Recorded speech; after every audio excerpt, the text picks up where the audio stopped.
Two deputies saw it and reacted immediately. A driver apparently going too fast through the village of Saranac, and right off the bat, we heard this on the deputy's body camera video. How much did you drink?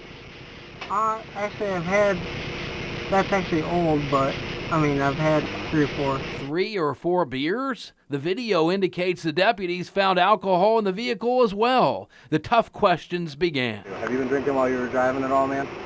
Well, no, I have not, actually. I will be honest with you. Not that big of a deal, man. No, I'm not gonna lie to you. I wasn't drinking and driving. They tested. Blah, blah, blah, blah, blah, blah, blah, blah, blah, blah, blah, blah. And tested. 1, 2. And ultimately arrested. Because you're under the influence, you've got OWI, you've got possession of a firearm while intoxicated. That's right, Anthony Owen was also packing a loaded gun as he admitted he drank before he drove. Not that he was drinking while he was driving. You're going to lose your CPL. Owen was mostly concerned about losing his weapon. Like, you might not get it back. Really?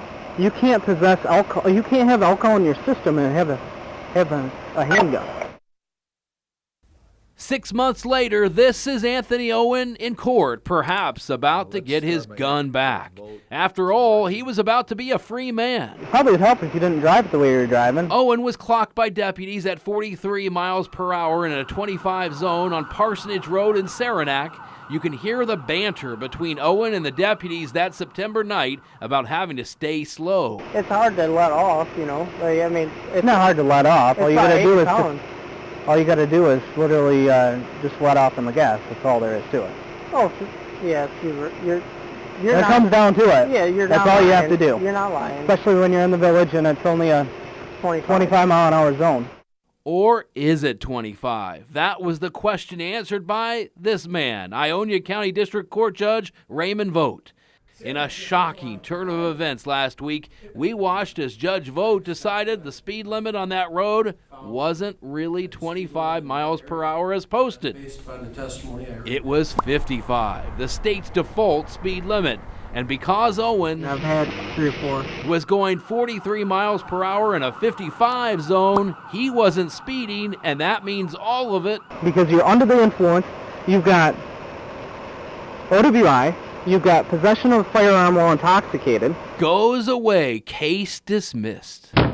All of the charges dropped because the traffic stop was invalid. This case clearly shows what can happen if a local government doesn't comply with the state law on how to set the speed limits. Ed Sternisha represented Owen and has watched our continuing coverage of this issue for months. In court testimony, Sternisha referenced the 13 Watchdog team's previous reporting on this topic, highlighting apparent speed limit problems we uncovered all across the area. Now it appears there's a valid defense for anybody, including an alleged drunk driver with a loaded weapon, to fight off a local government like Saranac to prove the village has a bunch of 25-mile-per-hour signs that may not mean anything. The reason 10 years ago state law changed, forcing cities, townships, and villages to do speed studies or access point counts to justify their speed limits.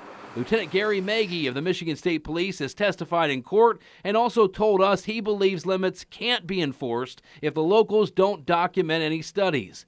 Judge Vogt found that's the case in Saranac. Because the city knows about it and they refuse to comply with it, they risk those people getting away with it. Lieutenant Maggie said in court his speed study on Parsonage Road, where Owen was stopped, should be 45 miles per hour, not 25. So we wanted to know from Saranac's leaders what they were going to do after the court decisions. Last month, Saranac's leaders reestablished the 25 speed limits in the village. Failed to come into compliance with state law. They failed to comply with the court's ruling that they're actually making the roads in Saranac less safe. So we went to the village's office to get some answers, but didn't get an on-camera interview. We did get a statement from Saranac's village president, Sharon Darby, distancing the village from the Owen case. Quote, the village of Saranac was not a party to the case involving Anthony Owen, which arose out of an incident on a village street.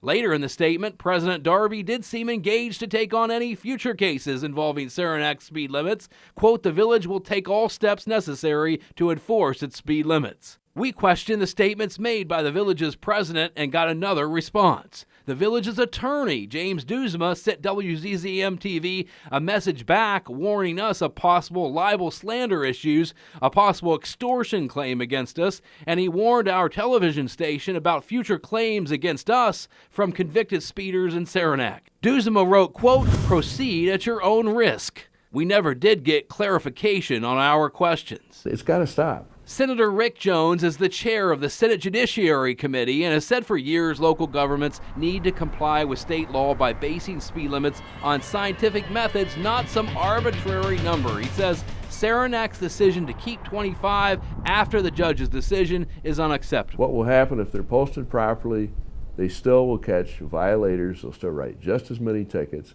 and catch the real bad guy. Instead of the average Joe just trying to get to work. Blah, blah, blah, blah, blah, blah, blah, blah, blah, blah, blah. Now, Owen's not facing any criminal charges, but in a twist, he didn't get his gun back. Judge Vogt is holding it, expecting the prosecutor to appeal the case. As the case goes up the chain, any decision made could make a history-making precedent. Because in Saranac right now, one could say it's unclear how slow to go. I wouldn't want to be an officer and pull people over after this case if the village didn't set the right speed limit.